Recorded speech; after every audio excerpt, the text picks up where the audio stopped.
du coup, moi, je vois, on me dit que, non, que l'Al-Kaaba a été construit avant l'arrivée du prophète. Donc, moi, je me demande aussi comment ça se fait. Oh, pourtant, c'est le prophète Mohammed sallallahu alayhi wa sallam qui est venu avec l'islam.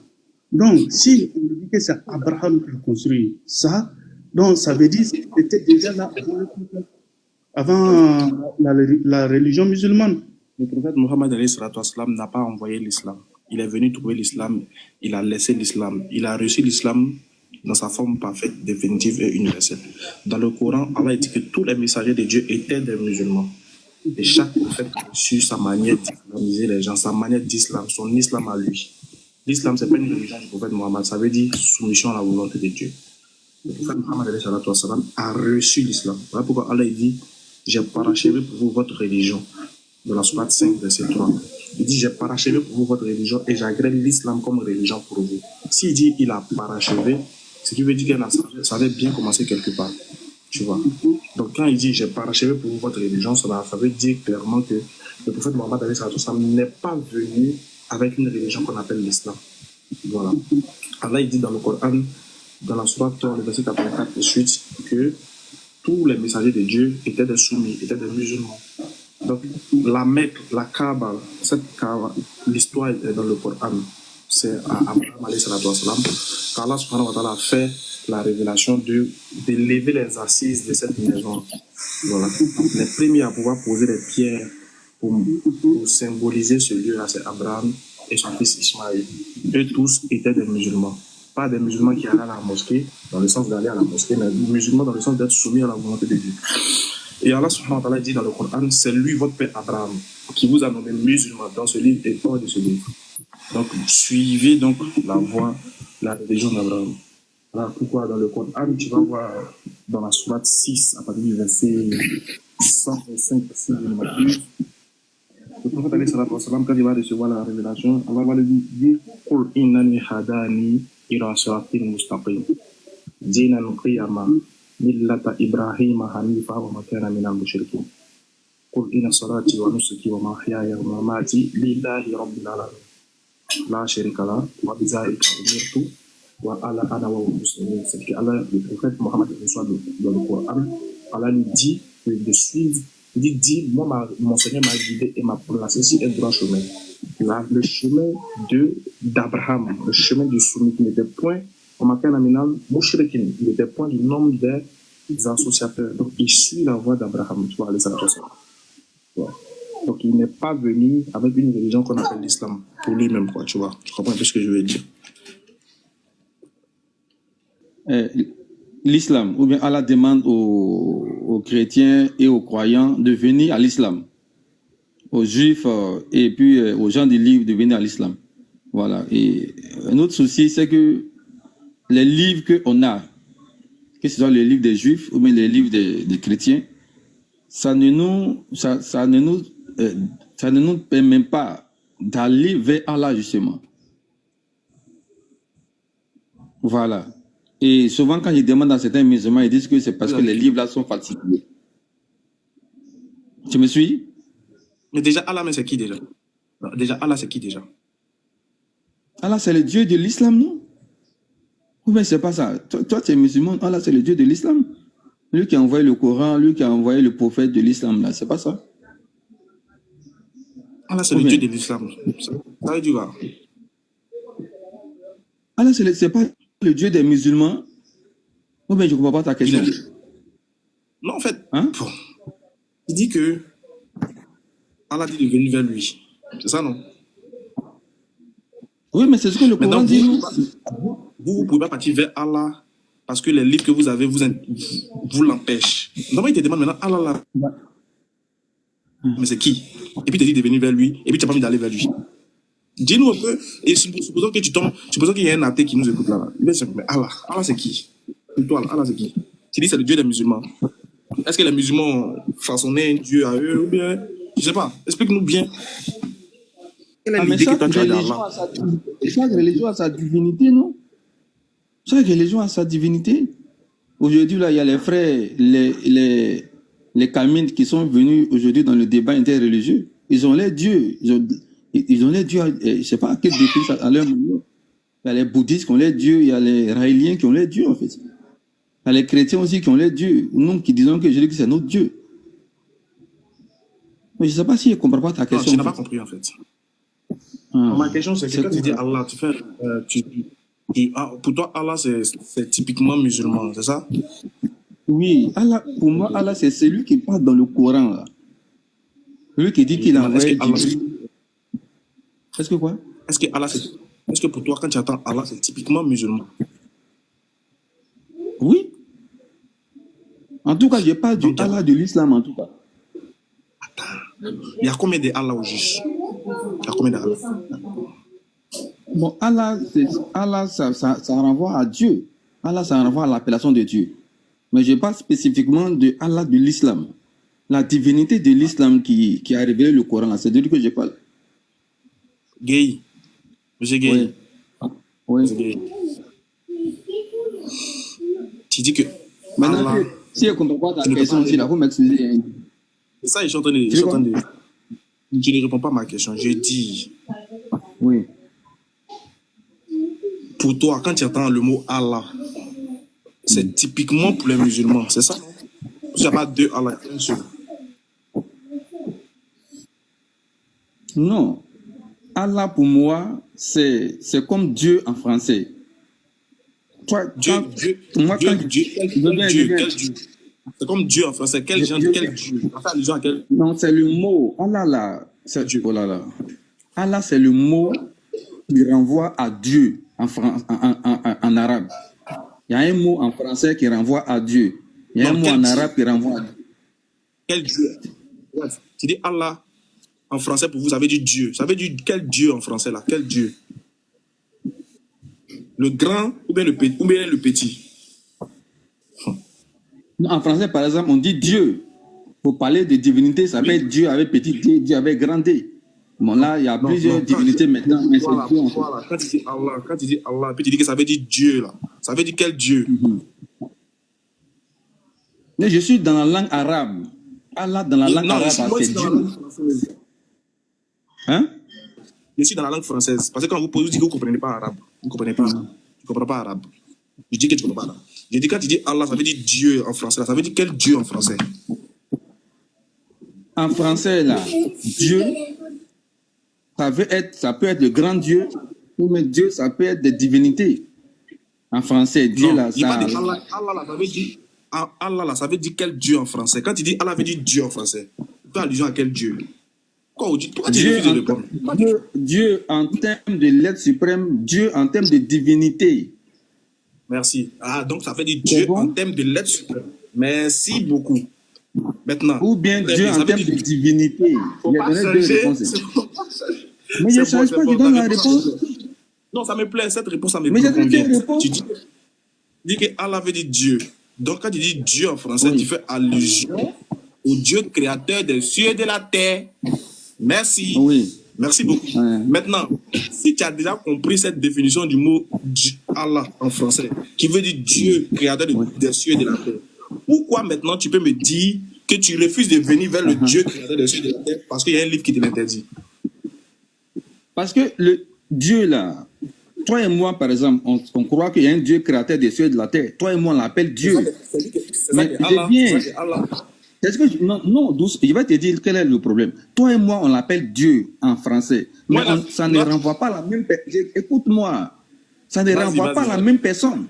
Quand toi tu dis Dieu là, dans ton entendement, tu penses à Allah qui est dans le Coran. Quand moi je dis Dieu, je ne pense pas à cet être-là, justement. Non, attends. Toi, quand tu dis Allah, toi tu penses à quel? Toi tu penses au Dieu créateur, n'est-ce pas? En français. Quand je dis Dieu là, quand moi je dis Dieu là, je vois Jésus. Or, quand toi tu dis Dieu, tu penses à Allah qui est dans le Coran. Tu viens d'avouer tout à l'heure là, que quand toi tu dis Allah, la définition en français, ça veut dire Dieu créateur des cieux et de la terre. C'est ce que tu viens de dire. C'est enregistré. Oui. C'est ce que tu viens de dire. Ou bien? Oui. Très bien. Donc, quand tu dis que ça veut dire Dieu créateur des cieux et de la terre, donc pour toi, le Dieu créateur des cieux et de la terre, là, les Arabes appellent Allah. C'est pas ça? Oui.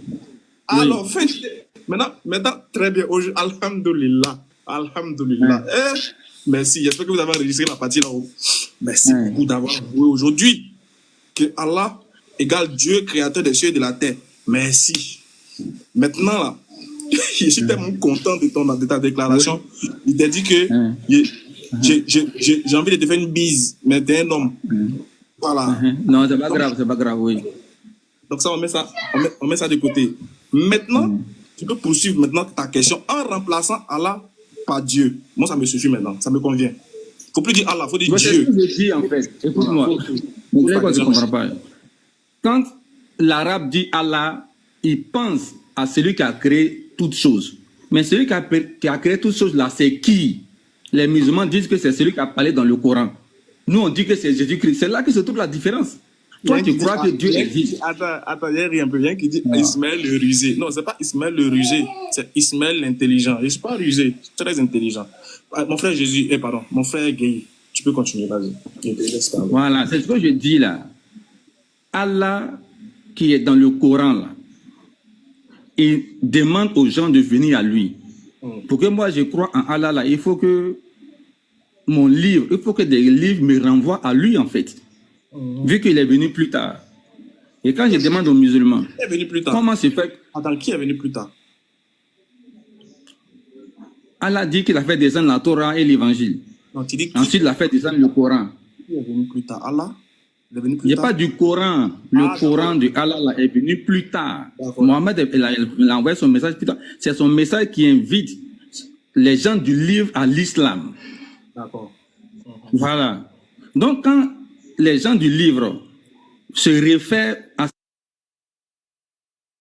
ce ne demande pas d'aller vers Allah. Et on demande aux musulmans, pourquoi ça? Les musulmans nous disent que c'est parce que nos livres sont corrompus. Nous-mêmes, on a trafiqué nos propres livres. Je dis, bon, est-ce que c'est ma faute à moi? Sur les livres que Allah dit qu'il a révélés, les hommes ont perverti ça. Est-ce que c'est ma faute à moi? C'est lui qui est censé être Dieu Tout-Puissant. Il ne peut pas conserver les livres pour que moi, je vois que ça me conduit à lui. Est-ce que ce n'est pas ma faute en fait? Donc c'est la question que je te pose. Si lui, il veut que les livres qu'il a révélés là nous conduisent vers lui, il a dit quoi? Les livres sont le livre Coran vient confirmer les livres antérieurs. Malheureusement, il n'a pas pu conserver ces livres-là. C'est ça ma question en fait. Quelque chose que tu prends comme témoignage. Pourquoi tu n'arrives pas à conserver ça pour que ça nous conduise directement à toi? Pourquoi aujourd'hui là, on les consulte, on voit que c'est différent de ce que toi tu dis dans le Coran en fait. C'est ça ma question en fait. Puisque ce n'est pas la faute à quelqu'un si Allah lui-même, ses propres livres sont corrompus en fait. Voici ma question. Merci. Merci beaucoup mon frère. Mon frère, non, tu peux te démuter, on parle tranquillement. Tu peux te démuter. On parle. Déjà, non, on t'a pas accusé. Je ne sais pas qui t'a accusé. Je sais pas si on t'a accusé d'avoir falsifié. Non, on t'a pas accusé de quelque chose. Maintenant, tu dis pourquoi Allah n'a pas conservé ses écrits. Le même Allah qui dit qu'il a révélé la Torah à Moïse et l'évangile à Jésus, et qui dit que les hommes et les juifs venaient et falsifiaient sciemment la vérité. Ils falsifiaient sciemment ce qui les avait été reçu. Il n'a pas dit que c'est lui qui a falsifié, il dit que c'est les gens qui l'ont fait. Et la preuve, c'est qu'il témoigne de ce que les gens ont fait. D'où la nécessité de pouvoir le suivre. En fait, il demande pourquoi Allah dit de le suivre, sachant bien qu'il a laissé les autres livres falsifiés. Mais la preuve, c'est qu'il te dit de le suivre.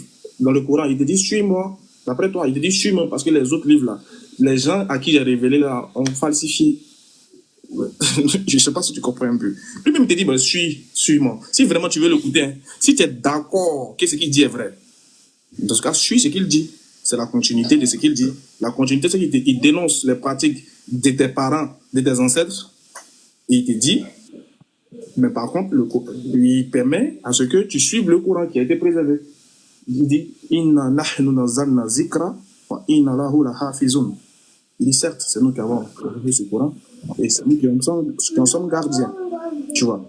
Donc, logique et raison que tu suives. Maintenant, si tu dis pourquoi il a permis que ces hommes-là falsifient les Écritures, je te dirai aussi pourquoi il a permis que Jean-Baptiste soit décapité. Je vais répondre à ça comment? D'où ma question en fait. Voilà la pertinence de ma question. Voilà, donc les Juifs voulaient les livres. Dieu permet des choses. Donc on revient à comprendre ensemble que Dieu permet des choses. Bien que cela bien que cela nous paraît bizarre, mais Dieu permet les choses. Sinon, il allait te demander aussi, tu vois que la question qu'il te pose en retour là, ça t'amène à réfléchir. Non, le fait qu'il permette, c'est pas ça mon problème. Le fait qu'il ait permis là, c'est pas ça mon problème. C'est quoi C'est pas ça mon problème. Voilà, je dis, si moi je ne crois pas en Allah là, ce n'est pas moi ma faute à moi. Les livres qu'il a révélés, qui étaient censés me conduire à lui, puisque le Coran vient pour confirmer ces livres-là, qui malheureusement ont été corrompus. Attention, il y a une nuance. La Torah, la Torah ne t'a pas été révélée pour que tu suives la Torah. La Torah a été révélée aux Juifs pour qu'eux la pratiquent. Mais c'est pareil. Non, c'est pas pareil. C'est pas grave. C'est pas ça. L'évangile qui est venu par Jésus-Christ, qui était censé permettre aux gens de l'évangile de venir à Allah là, malheureusement c'est corrompu. Donc ils n'ont plus de base, et ils n'ont plus de raison d'aller vers Allah justement. Tu n'as pas compris dans ce cas, tu n'as pas compris le récit du Coran. Il va te donner deux orientations. Il y a la sourate 5 à partir du verset 12 à 14 et il y a la sourate 5 à partir du verset 44 à 49, à 48. Ça, c'est un petit exercice qui te donne. Va lire, tu vas comprendre. La Torah, quand Dieu révèle la Torah, c'est pour les enfants d'Israël. C'est sur cette base qu'ils doivent juger les affaires des Juifs. Pour les enfants d'Israël, en leur temps. Après ça, il révèle l'évangile. L'évangile, c'est sur cette base aussi que les enfants d'Israël doivent juger les affaires des Juifs. Pour les enfants d'Israël. Ensuite, toi, moi et les autres peuples là, à qui il n'a pas fait des révélations, il nous envoie le Coran comme étant un livre pour guider l'univers. Voilà pourquoi il dit, quand il envoie le Coran, pour prévaloir sur ces deux livres-là, pour que quand le Coran est énoncé, est prononcé, un homme qui a déjà reçu la Torah, ou encore qui a déjà reçu l'évangile, quand il entend parler du Coran, il doit s'aligner. Un bon entendeur s'aligne. C'est ça en fait. Ça, c'est le principe. Oui, Aka, c'est le principe. Malheureusement, le livre qu'ils ont là, qui était censé les conduire vers Allah, là, ces livres-là sont corrompus. Attends, quand tu dis les livres là censés les conduire vers Allah, ça veut dire quoi? Explique-toi bien. C'est Allah qui dit, voilà ce que Allah dit. Quand Allah dit par exemple que le Coran est venu en confirmation des livres révélés, ça veut dire que le Coran va dans le sens des livres révélés. Et que les livres, et que le Coran... En fait, tu comprends ma question. Moi, je veux savoir, quand tu dis, essaie de répondre aussi simplement aux questions que je te pose. Oui, vas-y. Parce que moi, je vais répondre à tes questions. Je dis, quand tu dis que Allah est révélé, arrête ça. Hey. Quand tu dis que Allah a révélé le Coran, Allah a révélé plutôt il a révélé la Torah pour que les gens aillent vers lui. Tu parles de qui? Et puis aller vers lui veut dire quoi? Non, bon, prenons simplement le cas des Juifs. Prenons le cas des Juifs, par exemple. Ceux à qui Jésus-Christ a apporté l'évangile, ceux à qui Moïse a apporté la Torah. Prenons juste ces deux peuples-là. Leurs livres-là sont censés confirmer ce que Allah allait dans le même sens que ce que Allah envoie au travers du Coran. Malheureusement, ce qu'ils ont là, ça ne fait pas. Attends, pour te comprendre, hein, je vais te comprendre. Excuse-moi, mais je vais te comprendre. Excuse-moi de t'interrompre, mais je vais te comprendre. Quand Allah révèle la Torah à Moïse, là, c'est toujours pour aller vers lui, non? Bien sûr. Est-ce que... on est d'accord, c'est ça. Oui. C'est ce que tu veux dire, c'est ça? Oui. Donc, il a révélé la Torah, là. Il a révélé la Torah à Moïse pour que les gens, au temps de Moïse, le suivent. Aille vers Allah, c'est ça? Oui. Très bien. Ensuite, il a révélé l'évangile pour que les gens qui écoutent l'évangile aillent vers lui, c'est ça? Oui, en principe, oui. Ouais, maintenant, quelle est ta question maintenant? Maintenant, le problème, là, c'est qu'il envoie maintenant un autre livre pour appeler maintenant tous les groupes là à aller encore vers lui, et juifs, et ceux qui ont l'évangile à aller vers lui. Malheureusement, les livres là ne leur permettent pas de le faire. C'est là qu'il y a blocage en fait. Là, maintenant, je réponds parce que tu fais fausse route. Il n'a pas demandé d'utiliser leur livre quand le Coran est venu pour aller vers lui. Non, dans ce cas, le sens du Coran, la place du Coran n'a pas son importance chez lui. Il dit de suivre le Coran. Il n'a pas dit de suivre le Coran sur base de la Torah. Non, hein. Et c'est ça, il dit, va lire la sourate 5, verset 44 et suite. C'est ça le problème. Tu sais, le problème, c'est quoi, Ismaël? Dès lors qu'il dit que son livre confirme... Tu sais que moi, il te connaît, non? Tu sais qu'il te connaît. Oui. Je sais que, Oui. tu sais que depuis 2017, toi et moi, on débat au plateau. Je sais comment tu es. Oui. Quand même, quand tu vois que c'est clair, tu n'as pas voulu bouger pour faire croire aux gens que tu tiens quelque chose. Je t'ai déjà répondu. J'ai dit quand le Non, Coran est non, révélé. je ne suis pas venu là pour discuter avec toi, pardon. Quand le Coran Il faut est enlever ça de révélé, ta tête, en fait. quand le Coran est révélé là, Oui. et que le juif entend là, Oui. le juif qui détient la Torah entend, et le Oui. juif qui détient l'évangile entend, quand le Coran est révélé là, Oui. il n'a pas de choix. Il ne doit plus regarder la Torah, il ne doit plus regarder l'évangile, il doit suivre le Coran. C'est bon? Non, ce que tu dis là, le problème c'est que sa Torah ne lui permet pas de faire ça. C'est là qu'il y a un problème justement. La Torah qu'il a comme référence, ça ne lui permet pas de faire ça. Parce que c'est en contradiction avec ce que le prophète envoie. Donc il est bloqué. Il n'a pas compris. Bon, est-ce que tu as le Coran à côté? Non, c'est dans le téléphone. C'est dans le téléphone. J'ai ça dans le téléphone, je ne peux pas lire en fait. Sinon, je te comprends en fait. S'il n'y avait pas de contradiction, il n'y a pas de problème. Tu es venu sans livre là. Tu es venu sans Coran, sans Torah, sans. Bon. Comment tu allais essayer de comprendre ce qu'il dit? Non, mais il faut lire. Bon, si tu peux lire. De toute manière, je te fais confiance. Si tu lis, je sais que tu vas bien lire en fait. Il n'y a pas de souci avec ça. C'est pas une question de confiance, mais quand toi tu viens déjà avec quelques, on va dire, c'est pas grave, je vais lire. Je vais prendre ce téléphone là pour chercher à lire le verset que tu vois, que tu comprennes. Sourate 5. Vous là, c'est pas facile de. Regardez, je vais lire Sourate 5, verset 44. Je vais lire les phrases qui nous intéressent, puis après je vais aller à l'essentiel. Il dit, nous avons fait descendre la Torah, dans laquelle il y a guide et lumière. On est au verset 44. Hein. Tu comprends? Ok. Dans laquelle il y a guide et lumière. C'est sur sa base. Va faire ça dans la chambre. Yakou. Nous avons fait descendre la Torah, dans laquelle il y a guide et lumière. C'est sur sa base que les qui sont soumis à Allah, ainsi que les rabbins et les docteurs jugent les affaires des juifs. Est-ce que c'est bon? Oui. Le verset l'a dit quoi? Oui. Le verset là est clair. Il fait des. Oh là là. Vas-y, je t'écoute, vas-y, je t'écoute. Vas-y. Allah nous dit que dans la Torah, là, il y a la lumière, le Torah, contient de la lumière et c'est un guide. Il a fait descendre la Torah en tant que lumière et guide. C'est sur sa et base. sur cette base-là, voilà, c'est-à-dire que les Juifs doivent se conformer à ça. C'est ça qui pose problème. Malheureusement, s'ils veulent se conformer à ça, ils ne pourront pas être musulmans.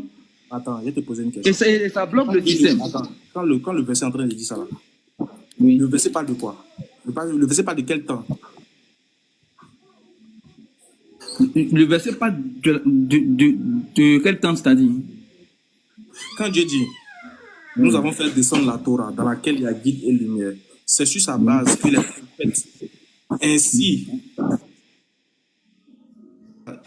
Ainsi que les rabbins et les docteurs jugent les affaires des juifs. Donc je continue la suite. Car nous les avons confié la garde du livre, et ils en sont les témoins. Ça veut dire quoi? Quand tu lis ça, qu'est-ce que tu comprends? Ça veut dire que c'est actuel. C'est-à-dire qu'au moment où le Coran descend, au moment de la descente du Coran, à la période où le Coran descend, cette Torah-là, elle est en vigueur justement, selon ce texte-là. Bon, c'est pas ça. Bon, je te concède que tu n'as pas compris, je vais t'expliquer. C'est pas comme ça le Coran parle. C'est pas le langage du Coran. Non, je dis, selon ce qui est écrit. C'est pas ce qui est écrit. Ce qui est écrit ne dit pas ce que toi tu dis. Maintenant, ce qui est écrit là, n'est pas. Bon, vas-y. Bon, d'accord. Je vais te poser une question. Si tu dis que ça veut dire, tu dis que le verset 44 veut dire, quand ils écoutent le Coran, ils doivent rester sur la Torah. C'est ça, non? Mais c'est ça, et dès qu'il y a guide là-bas, il y a lumière là-bas, et les gens, leurs patrons doivent les juger par rapport à ça. Mais tu veux qu'on comprenne ça? Donc, selon ce texte, ils ne doivent pas suivre le Coran. Ils doivent suivre ça. Le texte là, Allah est en train de leur dire qu'ils doivent suivre ça. Et leurs rabbins doivent les juger par rapport à Ils doivent ça. suivre quoi? Ils doivent se référer à ça. On Ils doit doivent les suivre juger quoi? par rapport à Attends. ça. Quand le Coran est révélé, Là, il a fait descendre là. aujourd'hui, on va te cerner. On va te cerner. Écoute-moi. Quand le Coran est récité, de la sourate 5, verset 44, là, les Juifs doivent suivre quoi? Le Coran ou la Torah? Les Juifs là doivent suivre la Torah et que les patrons là, doivent juger en fonction de la Torah. C'est ce que le texte dit. C'est bon, j'ai compris. Donc, ils ne doivent Voilà. pas suivre le Coran, mais ils doivent suivre la Torah. Merci, papa. Ils ne doivent pas suivre le Coran, ils doivent suivre la Torah. C'est ça, non? C'est ce que tu dis.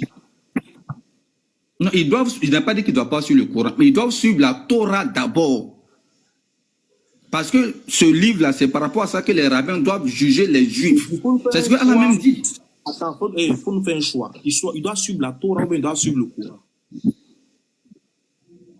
Le texte que tu as lu là, le texte là leur demande de suivre la Torah, la sourate que tu as lu là.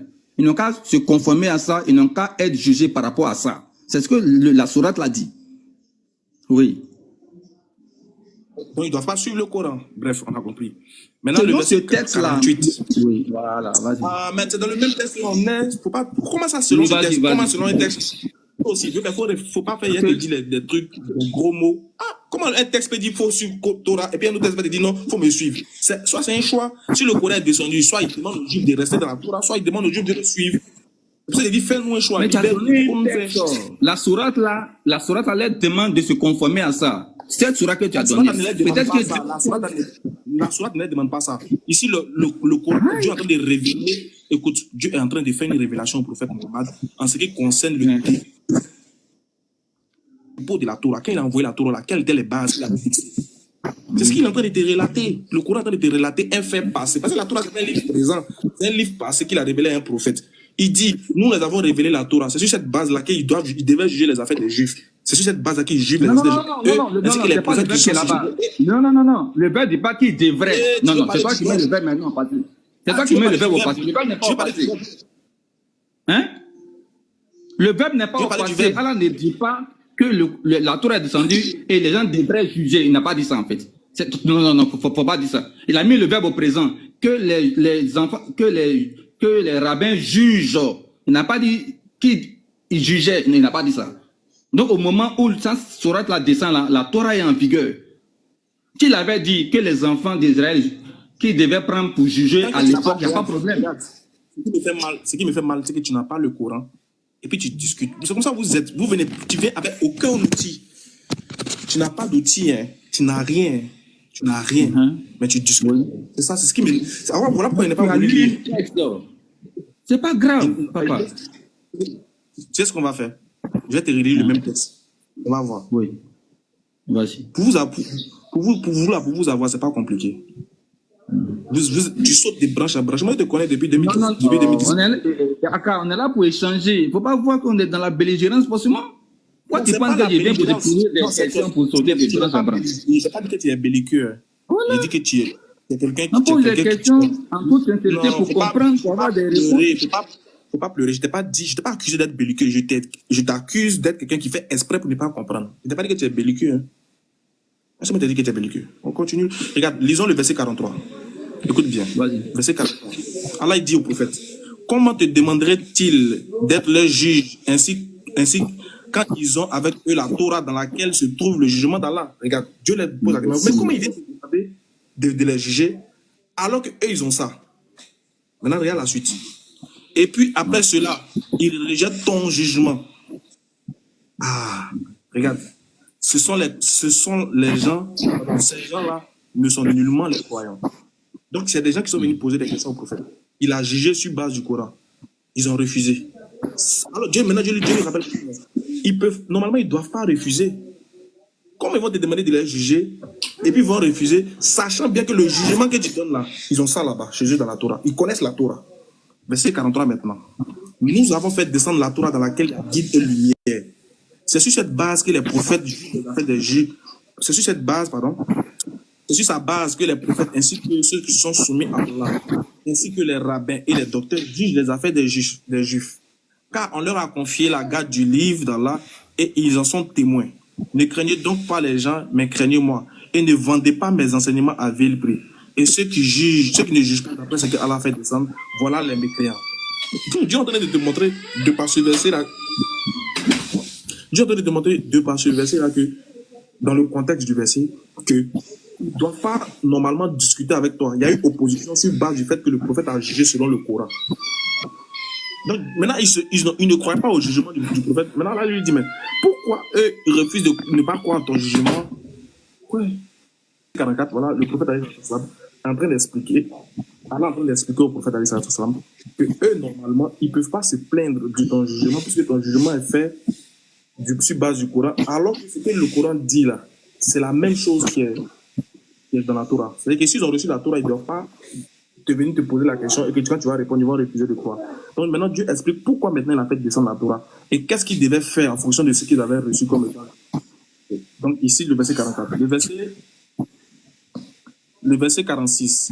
Nous avons envoyé après eux Jésus, fils de Marie, pour confirmer ce qu'il y avait dans la Torah avant lui. Là, on n'est pas dans le présent, on est dans le passé. Très bien. Et nous lui avons donné l'évangile où il y a guide et lumière pour confirmer ce qu'il y avait dans la Torah avant lui et un guide et une exhortation pour les pieux. Dieu dit, après Moïse, là, il a envoyé Jésus, le fils de Marie. Tu vois? Pour confirmer ce qu'il y avait dans la Torah. Toujours pour montrer que le jugement du prophète au verset 43 qu'il a fait là, c'était légitime. Normalement, il devait croire en ça. Pourquoi? Parce que avant lui, il y avait des livres qui ont été révélés et c'est sur cette base-là que les gens jugent. Donc, il continue pour dire, nous avons envoyé après eux Jésus, fils de Marie, pour confirmer ce qu'il y avait dans la Torah et nous lui avons donné l'évangile dans lequel il y a guide et lumière. Mais Torah, il y a guide et lumière. L'évangile aussi, il y a guide et lumière. Pour confirmer ce qu'il y avait dans la Torah avant lui et une exhortation pour les pieux. Verset 47. Que les gens de l'évangile jugent d'après ce que Allah y a fait descendre. Ceux qui ne jugent pas ce qu'Allah a fait descendre, ce sont ceux-là les pervers. Ça veut dire quoi? Toujours dans la même logique. Hein. Donc si quelqu'un doit juger sur ce que...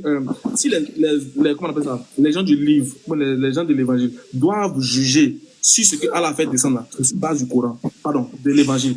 Mais pourquoi Allah dit ça? Parce qu'au verset 43, ils sont venus lui poser la question au prophète Mohammed de juger. Maintenant, regarde ce qui va se passer. Comme le prophète Mohammed a donné son jugement et qu'ils ont refusé là, Dieu maintenant relate les causes de l'évangile, de la cause de l'évangile et la cause de la Torah. Maintenant, regarde le verset ici. Verset 48. Il dit, et sur toi, Mohammed, toi qui sont venus interroger et que tu as jugé et qu'ils ont refusé de prendre ton jugement, ayant la connaissance de la Torah, et sur toi, Mohammed, nous avons fait descendre le livre avec la vérité pour confirmer le livre qui était là avant lui et pour prévaloir sur lui. Regarde maintenant. Juge donc parmi eux d'après ce que Allah a fait descendre. Tu comprends? Juge donc parmi eux là. Juge donc parmi eux d'après ce que Allah a fait descendre et ne suis pas les passions, loin de la vérité qui t'est venue. C'est ça que tu comprends. Donc, le verset 48 est clair. Nous, et sur toi, Mohammed, nous avons fait descendre le livre avec la vérité, le Coran, pour confirmer le livre qui était là avant lui et pour prévaloir sur lui. Point. Mais c'est pas fini. Juge donc parmi eux d'après ce que Allah a fait descendre. Qu'est-ce qu'Allah a fait descendre? Le Coran. Donc, s'il doit les juger, il les juge sur base de quoi? Base du Coran. Bien que les livres ont été révélés, mais quand le Coran vient, Allah dit pour prévaloir sur lui. C'est-à-dire qu'à cause du Coran, là, quand on donne le jugement, ils doivent accepter parce qu'ils ont connaissance de la Torah. Parce que le Coran vient confirmer la Torah. Donc, ils doivent suivre le Coran, ils ne doivent pas discuter.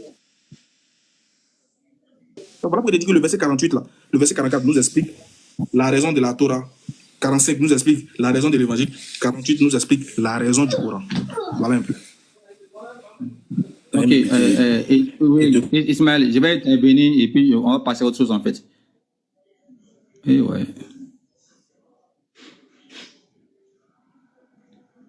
Ok, j'interviens et puis on va passer à autre chose. Voilà. Ta sourate là, ton texte est clair. Allah demande au prophète Mohammed de juger en fonction du Coran. Allah demande à ceux qui ont l'évangile de juger selon l'évangile. Donc, si quand quelqu'un juge selon l'évangile qu'il a là, est en contradiction avec ce que le Coran donne. Donc, lui, quand l'évangile, il est bloqué, en fait. C'est ça ma préoccupation. Quand tu demandes à ceux qui ont l'évangile de juger selon l'évangile, mais ils vont apprécier ton prophète en fonction de l'évangile qu'ils ont en main. Quand ils demandent aux Juifs de juger selon leur Torah, ils vont apprécier le Coran ou le prophète en fonction de la Torah qu'ils ont en main. Malheureusement, ce qu'ils ont en main, là, ça ne va pas dans le sens de l'islam. Voilà. Malheureusement, voilà là où on est bloqué. On va lire, puis tu vas nous expliquer. Non, on va pas se bloquer. On va pas passer. On va finir ça d'abord. Mais puisque faut lire ça là. Non, faut lire. Et puis tu nous expliques comme toi tu comprends là. Hein? Faut lire, puis tu nous expliques. Je pourrais lire. Ok, attends, j'ai le problème Dieu en fait. Est-ce que je pourrais lire? Et sur toi, Mohamed, nous, oh là là, nous avons fait descendre le livre avec la vérité. Oh là là, faut pas bouger, papa. Avec la vérité. Voilà, c'est ça. Pour confirmer le livre qui, c'est ça, non? Pour confirmer, bon, je sais pas si c'est le livre, mais c'est les livres. Pour confirmer le livre, voilà ça. Voilà. Qui était là avant toi, je crois, non? Voilà. Avant lui. Et si, avant lui. Ok, avant lui, hein, c'est ça. Et toi, Mohamed, on a fait descendre le livre pour confirmer le livre qui était là avant lui. Et pour prévaloir, je crois, non? Prévaloir sur lui. Voilà, je crois que c'est ça. Le livre qui était là avant le Coran, c'était quel livre? C'est la Torah et l'évangile, selon Allah. Très bien. Maintenant, lis-moi la suite. La suite dit quoi maintenant? Où encore? Oh là là. Ici, là. Où est mon bic là? Pardon, police, s'il te plaît. Juge. Voilà. Pardon, police, s'il te plaît. Juge donc voilà. D'après ce que Allah a fait descendre. Ok. Ici là. Oui. Le jugement doit se faire sur base de quoi? Allah demande à son prophète Mohammed de juger en fonction du livre qui est descendu sur lui. J'ai pas de problème avec ça. Il n'a qu'à juger qui? Mais quand il n'a qu'à juger qui? Il n'a qu'à juger ceux qu'il veut, ceux qui doit juger. Il doit juger et les juifs et les chrétiens, je pense. Hein. Il doit juger l'humanité tout entière en fonction du livre. Comment ça tu penses? Ah, ouais. Écoute-moi. C'est pas grave. Il doit juger les peuples qui sont là sur la base du Coran. C'est pas ça mon problème. Mais quand lui qui a l'évangile doit juger en fonction de l'évangile, là, son évangile qu'il a là, ça ne lui permet pas d'accepter Allah. C'est ça mon problème en fait. Voilà pourquoi je dis qu'il est bloqué malheureusement parce que les textes sont corrompus. Il t'a dit que toi, il t'a dit que bon, il t'a posé une question simple. Tu vas voir comment il a posé ma dernière question avant de descendre. Et bien, tu vas voir comment c'est ridicule. Est-ce que après ce verset-là, quand les Juifs ont entendu, est-ce qu'il n'y a pas des Juifs qui ont accepté l'islam? Oui, mais ça, oui. Il y a des gens qui croient, il y a des Juifs qui ont été. Doucement. C'est rabbins qui ont décidé de suivre le prophète là. Ils étaient ignorants du texte là. Ils avaient le texte, oui. Donc, ils ne savaient pas qu'ils devaient rester dans la Torah, ne pas suivre le Coran. Oui, mais quand. Oui, c'est ce que je dis là. Il y a des gens qui vont toujours te suivre, en fait. Maintenant, nous, on analyse les textes. Quand on analyse les textes, on ne voit pas où ça les suit. Il y a certains chrétiens, par exemple, qui deviennent musulmans. Mais ils ne pourront pas justifier. Ce n'est pas des rabbins qui connaissaient la Torah là. Ce n'est pas des rabbins qui connaissaient la Torah. D'accord. Il y a des pasteurs même qui peuvent devenir musulmans. Il n'y a pas de problème. Attends doucement. Il n'y a pas encore fini. Il n'y a pas des juifs qui ont entendu cette révélation là. Quand les juifs entendaient cette révélation là, qu'est-ce qu'ils ont dit? C'est ce que je dis en fait. Même si le patron des rabbins croit, on va lui montrer, toi, tu as ton livre là, pourquoi tu crois en ça? Il ne pourra pas justifier sur la base de ton livre. Tu te bornes à ne pas comprendre. Le livre ne dit pas ça. Le livre... Attends, mais comment le Coran va venir et puis il va dire aux Juifs, restez dans vos Torahs là-bas? Mais tu as lu un texte, non? Il dit que c'est que l'évangile juge selon l'évangile. Toi, il faut juger selon ce qui est descendu sur toi. Tu viens de le lire. Bon. C'est pas grave, on va avancer. Il faut laisser, on va avancer. Il te dit que même si tu déroules le tapis blanc, tu n'as pas accepté. Il connaît. Moi, c'est pas choqué. Moi, je te connais depuis 2017. Moi, c'est que je tu fais quoi? C'est pas grave. Vas-y, continue. Voilà, je vais poser ma deuxième remarque. Je vais poser ma dernière question, puis je vais descendre. pour ne pas monopoliser le live. Si moi j'ai un livre, par exemple, et que Dieu sait, par exemple, qu'il va envoyer un autre livre plus tard pour prévaloir sur mon livre, comme Dieu il est préséant, il est omniscient, il doit mettre dans mon livre à moi, si moi j'ai un livre que Dieu m'a donné, et que Dieu dans sa pensée, il sait que d'autres livres vont venir pour prévaloir sur ça, il doit mettre cette disposition-là dans mon livre. Mon livre-là doit me dire, à un certain moment donné, un autre livre de Dieu va venir prévaloir. Là, je suis prêt à ça. Cette disposition-là doit être contrôlée dans mon livre. Mais si mon livre ne me fait pas état du fait qu'un autre livre ou bien d'autres prophètes doit prévaloir sur ça, toi, tu ne vas pas venir me dire pour que moi j'accepte en fait. Ce n'est pas par la force. Attends, je vais chuter par là. Attends, je dis, ce n'est pas par la force, par exemple, que tu peux prévaloir sur un livre. Ça ne se décrète pas. Ce n'est pas parce que tu dis que tu prévois sur un livre que tu prévois. Non. Pour prévaloir, il faut que mon livre là me dise qu'un livre doit prévaloir. Mon livre doit me dire ça d'abord. Pour prévaloir sur moi. Ta réaction, c'est la réaction typique des pharisiens en face de Jésus. C'est la même réaction. C'est que tu viens d'avoir une réaction des pharisiens. C'est comme ça les pharisiens raisonnaient devant Jésus. Il y a te prouver ça. C'est la même chose. Voilà pourquoi il dit vous êtes les pharisiens modernes là. Je ne me suis pas trompé. Vous êtes les pharisiens modernes. C'est la même chose qu'ils ont dit à Jésus. Comment toi tu vas nous dire que nous on n'a qu'à laisser la loi de Moïse pour te suivre? C'est la même chose. Moïse nous n'a pas parlé de toi. Moïse n'a pas parlé de toi. Moïse n'a pas dit que toi tu as venu. Où est la preuve que Moïse a dit que toi tu as venu? C'est la même chose. Attends, il n'y a pas encore fini. Non, il ne faut pas m'interrompre. C'est la même chose. Votre réaction là, vous et votre groupuscule là, et vous êtes des pharisiens modernes. Vous êtes des koufars de l'ancienne République. Vous n'êtes pas que perpétuer les œuvres de vos ancêtres. C'est comme ça que vous êtes. C'est ce qu'ils ont dit à Jésus. Ils ont dit à Jésus, on ne peut pas te suivre. Parce que Moïse, là, il n'a pas... Jésus dit, si vraiment vous croyez en Moïse, vous allez croire. Si vraiment vous croyez en Moïse, vous allez me suivre. Car Moïse a écrit de moi. Mais malgré ça, ils disent, nous là, c'est la Moïse ou rien. C'est comme ça. C'est la même chose. C'est comme ça les pharisiens faisaient. C'est la même chose. Comment toi, tu veux que... Tu dis, pour moi, il y a un livre. Bon, dis-moi dans la Torah, où est-ce que Dieu aussi a dit qu'après la Torah, il y avait... C'est comme ça les Juifs sont... Hein. Si tu penses que ta réaction, là, ta réflexion, c'est la même réflexion, même des Juifs actuellement. Voilà pourquoi ils ont refusé de croire en Jésus. Parce qu'ils disent que dans la Torah, il n'y a aucun signe. Il n'y a aucun signe qui dit que Jésus est le Messie. Il n'y a aucun. Il ne représente aucun signe du Messie annoncé même déjà. Ça fait un. Et puis ils disent d'abord, ils disent, quel est cet homme-là qui est venu, ce Messie-là qui est venu là? Quel est cet homme-là que eux ils sont censés suivre, qui ne respecte même pas les ordonnances même que Moïse a dit de la Torah, alors qu'il dit qu'il vient de la Torah. Il ne respecte pas le sabbat, il ne respecte pas les choses, et lui, il prétend venir de la Torah, il prétend venir de la Torah. C'est ça, mon frère. C'est la même chose qu'ils ont fait le prophète Mohammed. Ils disent, on ne te croit pas, tant qu'on n'a pas vu Allah devant nous. Tant que tu ne fais pas venir Dieu devant nous, là, nous, on ne te croit pas. Comment tu veux qu'on te croie alors que Dieu a déjà envoyé des autres prophètes avant toi? Voilà comment le prophète va dire dans la Sourate 49, verset 46, 9. Je ne suis pas une innovation parmi les messagers. C'est comme ça vous êtes. C'est comme ça vous êtes. Où est la trace dans le Coran? Attends, où est la trace dans la Torah qui a dit qu'il y a un autre livre qui devait venir après? Donne-moi un seul verset de la Torah qui dit ça. Voilà. Tu sais, c'est pour ça que j'ai dit qu'il faut avoir de la cohérence. Quand Dieu donne ses préceptes à Moïse, Dieu met dans ces préceptes-là, je vais faire venir un prophète comme toi. Ça est déjà dans la Torah. Non, il dit l'évangile. Il dit l'évangile. Montre-moi un verset de l'évangile. Attends, écoutez, ma question. Montre-moi un verset de la Torah qui annonce l'évangile. Mais je te réponds.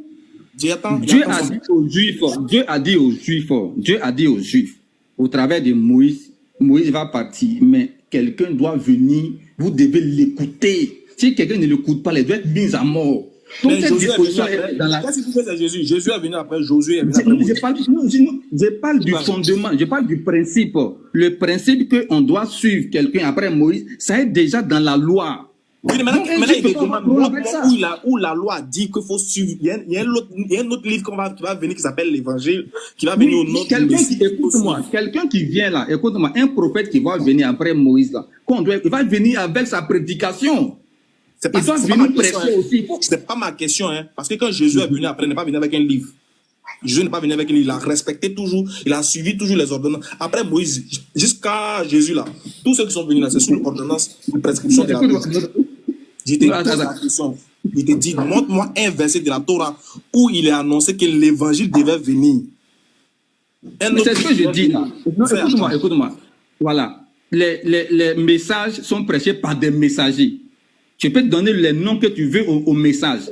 Mais il faut d'abord qu'il y ait un messager, il faut d'abord qu'on ait prévu la venue d'un messager que tous les Juifs doivent écouter. C'est sur la part de ce principe-là. S'il te plaît, laisse-moi on nous parle de l'évangile. Pardon. Le verset où on nous parle de l'évangile. Écoute-moi, l'évangile, c'est quoi? L'évangile, c'est le nom qu'on donne à un message. Je ne t'ai pas demandé c'est quoi l'évangile. Le verset de la Torah qui annonce l'évangile. C'est ce que tu m'as demandé. Tu m'as dit le verset qui annonce le Coran. Le verset de la Torah qui annonce l'évangile. Il faut me donner ça. Mais c'est ce que tu... Aka, l'évangile, c'est quoi? L'évangile, c'est la bonne nouvelle. Je ne t'ai pas demandé c'est quoi l'évangile. J'ai dit donne-moi le verset de la Torah. Mais je te cite un texte où Dieu dit à ses enfants, un prophète va venir. Vous devez l'écouter. Il n'a pas dit qu'il y a dans la Torah. Il n'a pas parlé de prophète. Hein. Il n'a pas dit que la Torah a dit que le prophète ne va pas venir. La Torah sait qu'il y a un prophète qui va venir. La Torah a cité plein de prophètes. Tous les prophètes qui sont venus, ce n'est pas des prophètes. J'ai dit, donne-moi un verset de la Torah.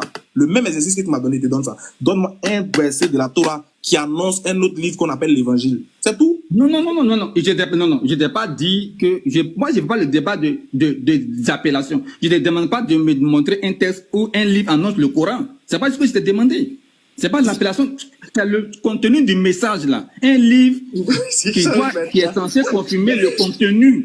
Je ne parle pas de l'appellation. Non, faut pas discuter en fait. Je parle du contenu du message. Tu n'as pas parlé du contenu. Tu as commencé, maintenant tu changes. Tu n'as pas parlé du contenu. Non, pardon. C'est ce que tu m'as pas compris.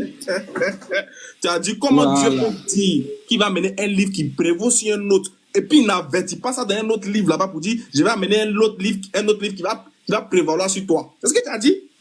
Je n'ai pas dit que pourquoi il ne dit pas que le Coran va prévaloir. Je dis, je ne parle pas du livre, je ne parle pas de l'appellation. Tu peux l'appeler l'évangile, tu peux l'appeler le Coran. C'est pas ça mon problème. Moi, pour toi aussi, il n'y a pas du livre. Donne-moi un verset. C'est ce que je dis là. Le livre là, peu importe comment on l'appelle. Est-ce que est-ce que la Torah nous demande de croire au livre qu'on appelle le Coran, le message? C'est de ça qu'on parle, papa. On n'a qu'à avancer, s'il te plaît. On n'a qu'à avancer. Et faire nuit, s'il te plaît. On est obligé d'avancer. Je pose ma dernière question et puis je descends. C'est-à-dire, voilà. Il y a une question aussi que moi j'ai aussi. Je pose aux musulmans, ils n'arrivent pas à me répondre. Est-ce qu'il y a un texte coranique? Attends, moi, quand tu as fini tout ça, moi, il y a une question à te poser particulièrement. Mais moi, je te chasse pas. Il n'y a pas de souci. Je te respecte, il n'y a pas de souci. Il n'y a pas de souci. Voilà. Bon, ça, je veux comprendre aussi. Parce que les musulmans autorisent la polygamie. Bon, les musulmans, nos amis, nos musulmans, nos parents des amis musulmans, là, ils sont des polygames en fait. Mais est-ce que dans les 114 sourates, est-ce qu'il y a une sourate qui autorise ça, qui légalise la polygamie? Une sourate en fait, qu'on va lire ensemble. Pour que tu m'expliques. Ça, c'est une préoccupation. C'est tout.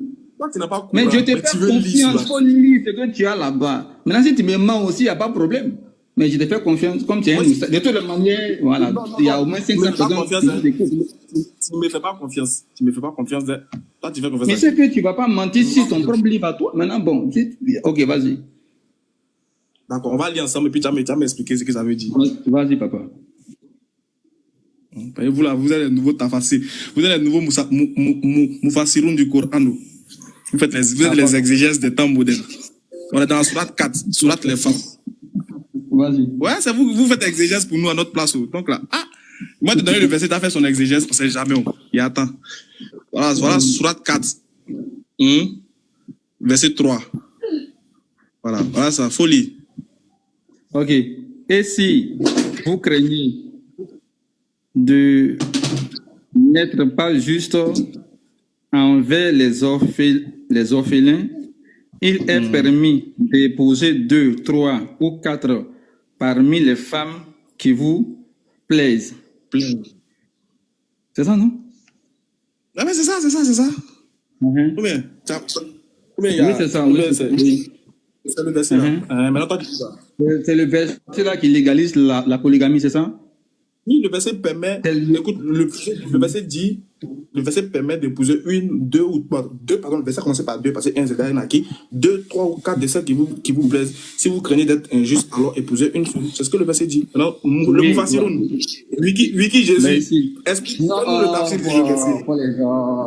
faut laisser ça. On est là pour échanger en fait. On a lu un texte. Le texte dit, si vous craignez d'être juste parmi les orphelins, voilà. Le contexte est précis. Les orphelins là, c'est un contexte du partage d'héritage. Les orphelins là, si vous n'êtes pas sûr d'être juste dans le partage, c'est mieux de marier. On parle des orphelins. Voilà. C'est ce que le texte dit en fait. Allah dit, non, laisse-moi parler, papa. Puisque ce texte, on a déjà discuté avec d'autres musulmans en fait. Si vous craignez d'être juste vers les orphelins, ces orphelins. Voilà. Laisse-moi finir d'abord. Après, tu vas me corriger. Après, tu vas me corriger. Laisse-moi finir. Voilà. En tout cas, le texte est en français. Allah dit, soyez juste vis-à-vis des orphelins.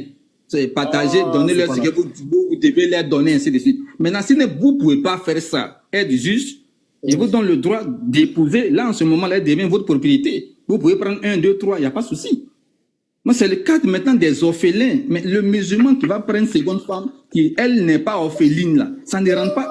Il ne peut pas prendre ce texte-là pour justifier sa polygamie, en fait. Il ne peut pas prendre ce texte-là pour justifier sa polygamie. Voilà. Donc, ton texte, là, ça ne légalise pas la polygamie. Donc, il faut nous trouver un autre texte, en fait. On est dans le cas de, si tu veux marier 20 orphelins, il n'y a pas de problème. Ça ne gêne pas Allah. Si tu veux marier aussi 20 esclaves supplémentaires, il n'y a pas de problème. Les gars, voilà. Si tu finis, voilà. Tu maries quelqu'un qui n'est ni orphelin ni esclave, il n'y a pas de texte pour le moment qui légalise cette pratique. Voilà, merci. Il faut poser ta question, moi je vais pas dire. Non, il pose pas ma question. Tu as lu ça. Non, mais vous êtes... Voilà pourquoi vous avez dit attention au Coran. C'est pour les intelligents. C'est que quand tu viens rentrer dans une maison, tu vois, ils ont mis attention, chien méchant. C'est qu'il y a chien là-bas. Au moins, il faut respecter l'écriture. Il ne faut pas dire, ah, qu'est-ce que c'est pour que c'est un chien même? Et puis tu as rentré. Ça, t'es mode. Mais ici, je savais que tu allais me faire un tafsir du Coran que je n'avais jamais entendu. Je m'attendais à tout ça. Non, sérieux, tu n'as jamais entendu ça? Sérieux, tu n'as jamais entendu ça? Mais je demande, sérieusement, tu n'as jamais entendu ça? Franchement, ton tafsir, ça là, moi, je n'ai jamais entendu ça. Franchement, je n'ai jamais entendu. J'en ai entendu plein de Paul qui est venu nous montrer en 2024 que le Coran ne nous a pas dit d'être polygame. Tiens fort. Mais toi et moi, on est contemporains, il n'y a pas de problème. Non, viens d'abord, laisse-moi continuer de parler. En fait, avant même de te répondre, il va te montrer comment c'est catastrophique. C'est-à-dire que de tous les temps, depuis 1400 ans, depuis que le Coran est révélé jusqu'à aujourd'hui, là, c'est que tu es le seul chrétien, en tout cas, c'est que moi j'ai entendu, qui dit que le Coran n'a pas autorisé la polygamie. Non, mais tu es fort. Maintenant, supposons même que, regarde, il va vous montrer comment vous êtes, excusez-moi du mot, mais vous êtes petit d'esprit. Bon, supposons même que le Coran n'a pas autorisé la polygamie. Le prophète, il était polygame sur base de quoi? Les compagnons du prophète, ils étaient polygames sur base de quoi? Les gens de la ville qui étaient musulmans, ils étaient polygames sur base de quoi? Eh, vous êtes méchants même dans la rue. C'est que vous êtes... Non, tu me pousses à dire le mot. Vous ne valez rien. Soyez des bons, comment on appelle même, détracteurs. Soyez des vrais détracteurs. Ça, c'est pas... Revenons au texte. Soyez des vrais détracteurs. On veut que vous nous poussiez dans notre dernier retranchement. Mais c'est ce que vous faites là. Vous tendez le bâton pour vous faire battre. Tu es le seul. C'est que même si on s'en demande à un pasteur, à vos pasteurs, mais que vous félicitez même là, il sait que les musulmans sont polygames. C'est écrit dans le Coran qu'il faut être polygame. Il sait ça. Mais toi, quand il s'agit des orphelins, non, c'est les orphelins, on doit choisir, on doit... Vraiment les trucs. On va revenir au Coran. Franchement, on a beaucoup eu la tort. Tu vas savoir pourquoi le Coran a parlé des orphelins là. Et je te montre. C'est parce que les gars, ils lisent pas. Même pour lire, là, ils lisent pas. Ils ont la paresse. On les fait capture. On leur donne. Et puis on dit, bon, allez-y, racontez de n'importe quoi. Regarde, on est dans la sourate 4. On va lire le verset 1 jusqu'au verset 3. Tu vas comprendre pourquoi le Coran parle des orphelins. Très bien. Allah dit, ô homme, craignez votre Seigneur qui vous a créé d'un seul être et qui a créé de celui-ci son épouse et qui des deux l'a fait répandre sur la terre beaucoup d'hommes et de femmes. Craignez Allah, au nom duquel vous vous implorez les uns les autres, et craignez de rompre les liens de sang. Regarde, le verset commence bien. Et craignez de rompre les liens de sang. Très important. Donc ici Dieu nous montre comment la création s'est faite. Bon, on va dire de l'homme et la femme. Il a créé l'homme et la femme, ainsi d'une seule être, etc., etc. Il dit bien, et craignez de ne pas rompre les liens de sang. Cet Allah vous observe parfaitement. Verset 2. Et donnez aux orphelins leurs biens. N'y substituez pas le bon au mauvais. Ne mangez pas leurs biens avec les vôtres. C'est vraiment un grand péché. Voilà. Donc Dieu est en train de donner des conseils en ce qui concerne les orphelins. Ok. Au verset 3. Et si vous craignez de ne pas être juste envers les orphelins, ils ont mis 3 points ici. Tu ne te poses pas la question, mais pourquoi le Coran a mis ça? Pourquoi même le gars en français, même, il met ça? Pourquoi il met ça? Pourquoi il met ça? Pourquoi il met ça là? Bon, tonton, pourquoi il a mis ça là? Pourquoi il a mis ça là? Ça, il a mis ça pourquoi? En littérature même là. Quand on met ça là, ça veut dire quoi? Au milieu d'une phrase, ça veut dire quoi? Wiki Jésus. Aka Ismaël, voilà le texte que je lis en français. Si vous créez d'être juste vis-à-vis des orphelins, 3 points de suspension. 3 points de suspension, pourquoi? Je viens, papa. Je viens. Voilà. Si vous craignez, le texte est clair en fait. Tu sais pourquoi j'ai dit ça? Tu connais mon travail. Je suis juriste. Tu n'es pas juriste, c'est faux. Moi, il y a mené des enquêtes sur toi, je sais que tu n'es pas juriste. Tu nous as blagué quand on était petit au plateau là-bas. Tu n'es pas juriste. Faut pas là-bas. On va nous mentir. Tu nous as pas continue à me mentir. Pardon, continue. Faut me dire simplement pourquoi, même le gars qui a traduit en français là, faut me dire pourquoi il a fait ça. Attends, ne quitte pas. Non, écoute-moi. Ne quitte pas. Explique ça aux internautes, aux 700 personnes. Il vient prendre mon courant. Il vient. Vas-y. Non, faut être là. C'est à toi que j'explique, c'est à toi que je discute. C'est bon. Il a récupéré ils m'ont balancé ça. Vas-y. Il t'écoute, explique-nous. Pourquoi ils ont mis ça? Je t'ai dit, merci. Tu sais, quand moi je lis le Coran sur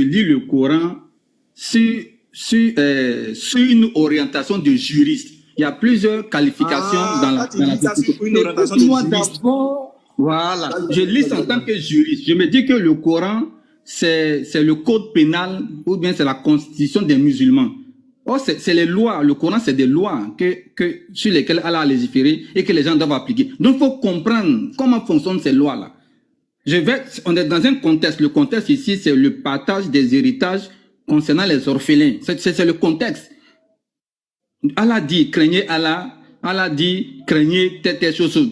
Craignez d'être injuste vis-à-vis de ceux qui sont orphelins. Maintenant, si vous n'arrivez pas à garder cet équilibre-là, vous pouvez marier parmi eux. Le texte est tellement clair en fait. Tu dois donner, si tu as 2 orphelins, il faut partager leurs biens. Mais si tu ne peux pas faire ça, éventuellement, ça te gêne, il faut les marier directement. Là, en ce moment-là, il n'y aura plus de partage de biens. Ça ne va plus poser problème. Voici un texte, en fait. Donc, c'est dans le contexte des orphelins. Si tu ne peux pas répondre, tu me dis. Les 3 points qu'ils ont mis, c'est pourquoi? Mais c'est ce qu'on appelle en français, c'est les points de suspension. Ils ont mis ça pourquoi? Il ne t'a pas dit c'est quoi. Il dit c'est pourquoi. Non, mais c'est pas à moi. Écoute-moi. Moi, je n'ai pas écrit ton texte. Tu me poses une question sur un individu qui a mis 3 points. Tu as écrit mon texte. Si tu n'as pas écrit, tu discutes pourquoi? Tu as écrit. Oui. Faut me dire, les 3 points là sont là pourquoi? Mais c'est ce que je dis. Ce n'est pas moi, j'ai mis 3 points. Celui qui a traduit, il a mis 3 points. Moi, je lis le texte. Moi, je n'ai pas besoin de 3 points pour comprendre ce que le texte dit. Mais si vous craignez d'être juste, attends, je vais chuter par là. Tu vois un peu, non? C'est pour ça que je ne me comprends pas sur la maison. Moi, je suis juriste. Je suis dans la légalité. Si vous craignez d'être injuste vis-à-vis des orphelins, 3 points de suspension. Vous pouvez marier certaines parmi eux. C'est pas ce qui est écrit. C'est fini, non? C'est pas ce qui est écrit. C'est pas ce qui est écrit. Mais c'est ce que tu as lu tout à l'heure, non? C'est pas ce que tu as affiché. Non, reprends, puis on va montrer. Reprends. Si vous craignez d'être juste. Oui, vas-y. Non, il faut reprendre. Reprends ce que tu as compris, là, reprends ça. Si vous craignez d'être juste concernant les orphelins, là, 3 points de suspension, vous pouvez en marier 2, 3. C'est ce qui est écrit là-bas. Mais il faut lire, oui, c'est ce que tu as montré tout à l'heure, non? Parmi celles qui vous plaisent, un truc comme ça. Mais c'est ça qui est écrit. Si tu ne peux pas être juste vis-à-vis de l'orphelin à qui tu lui as donné son bien, là, tu peux en marier parmi eux. C'est fini, non? Non, attends. Bon, regarde. Voilà, c'est pas ma faute, en fait. Oui, c'est qu'il ne veut même pas te donner une porte de sortie. Maintenant, non, supposons il ne faut pas voir en termes de porte de sortie. Pourquoi tu veux qu'on soit forcément en train de faire par là? C'est pas par là. J'ai une préoccupation, écoute-moi, j'ai une préoccupation réelle sur ta religion. Tu penses que je suis venu pour... Voilà. À toi de me convaincre, à toi de me démontrer à Gérard, voilà. Il ne peut jamais te convaincre. Il ne peut jamais te convaincre. Toi, M. Gérard, il ne peut jamais te convaincre. Moi, il peut te confondre. Il ne peut pas te convaincre. C'est ce qui va être toi. Il y a des gens, on peut convaincre. Il y a des gens, on peut confondre. Mais quoi? Toi, c'est te confondre. Ce n'est pas te convaincre. C'est différent. Il y a des gens qu'on convainc. Oui, toi, là, c'est pour te confondre. Tu ne peux jamais accepter d'être convaincu. Tu ne peux pas accepter. Tu dis que c'est une préoccupation. Ce n'est pas une préoccupation. C'est un point d'image pour qu'on en discute. C'est tout. Non. Aka, il faut changer de paradigme. Non. Il faut évoluer. Il faut évoluer dans le débat. Il faut évoluer. C'était avant, on faisait les débats inutiles, les combats. Non. Maintenant, là, on pose des questions pour que vous puissiez répondre en toute tranquillité. Allons-y à l'essentiel. Laissons tout ça là. Allons-y à l'essentiel. J'ai dit, supposons même, regarde, je ne vais pas te donner une porte de sortie. Supposons même qu'il s'agit des orphelins qu'on doit épouser. Supposons qu'il s'agit des orphelins. Le fait d'épouser 2 orphelins, 3 orphelins, 3, 4, c'est de la polygamie ou pas? Oui. La polygamie est autorisée dans ce texte ici. Non, par rapport aux orphelins. Ceux qui se marient là, ils ne marient pas orphelins. C'est ça mon débat. Regarde, maintenant, regarde, fin du débat, fin. J'étais clair avec toi. Il y a des mecs KO à tout bout de champ. C'est que même quand ils veulent me dire, supposons même que, regarde, supposons qu'il s'agit des orphelins. Est-ce que c'est la polygamie ou c'est pas la polygamie? Oui, c'est la polygamie dans le cadre des orphelins. En dehors des orphelins, là, tu ne peux plus être polygame. C'est ce qu'on te dit. C'est le problème qu'on te dit, papa. Très bien, stop. Tous les musulmans qui ont 2, 3 femmes, là, les femmes sont... Attends, il y a te prendre. Tu dis que c'est dans mais le je cadre suis juriste, de tu la ne peux pas me polygamie. prendre, c'est mon domaine de travail. Je suis juriste. Tu ne peux pas me bloquer, c'est pas possible. Tu n'es rien juriste ici, c'est faux, tu n'es pas juriste. Si tu es juriste, tu ne vas pas tomber si bas. Si tu es juriste, tu n'es pas tombé si bas. Regarde, je reprends encore. Regarde, il y a refait ton diplôme de juriste. Tu dis, c'est dans le cadre des orphelins. Non, c'est pas possible. Attends, tu dis, c'est dans le cadre des orphelins. Donc, il faut être polygame seulement avec les orphelins. Selon ce texte, en tout cas, oui. Non, le texte a parlé des orphelins, mais le texte n'a pas restreint. Le texte n'a pas dit uniquement que pour les orphelins. Maintenant, tu dis on dit parmi que ici, eux. On dit parmi eux. Le texte est restreint, on dit parmi eux. Vous pouvez prendre parmi eux. Le texte est restrictif. Attends, doucement. Est-ce qu'ils ont dit en dehors d'eux, vous ne devez pas prendre? On dit parmi eux, parmi les orphelins. C'est écrit, non? Oui. On est ils ont dit parmi les dans le orphelins. Non, attends, frère. Ils ont dit parmi les orphelins. Est-ce qu'ils ont dit qu'en dehors des orphelins, il ne faut pas prendre? Maintenant, il faut me donner un autre texte maintenant qui te permet de te marier c'est toi qui as me donné un texte. Attends, c'est toi qui as me donné un texte. C'est toi qui as me donné un texte où c'est interdit à d'autres. Parce que regarde, si c'est interdit, regarde, le Coran c'est comme ça. Si le Coran permet quelque chose et que la chose n'est pas pour tout le monde, le Coran le restreint. Par exemple, les épouses du prophète Mohammed, il dit qu'il n'était plus permis de prendre d'autres épouses. Regarde, la preuve, il ne sait même pas pourquoi aller loin pour te mettre KO qu'il ne s'agit pas des orphelins, parce que le prophète n'a pas épousé que des orphelines. Le prophète n'a pas épousé que des orphelines. Donc, le prophète, il était polygame sur base de quoi? Ça, c'est une question que tu vas répondre après, quand tu vas dormir. Tu vas répondre à ça. Le prophète, il était polygame sur base de quoi? Tu vas répondre à ça après. Maintenant, tu dis que c'est uniquement que pour les orphelins. Il dit, si c'est uniquement que pour les orphelins, le Coran, lui, il réagit comme ça.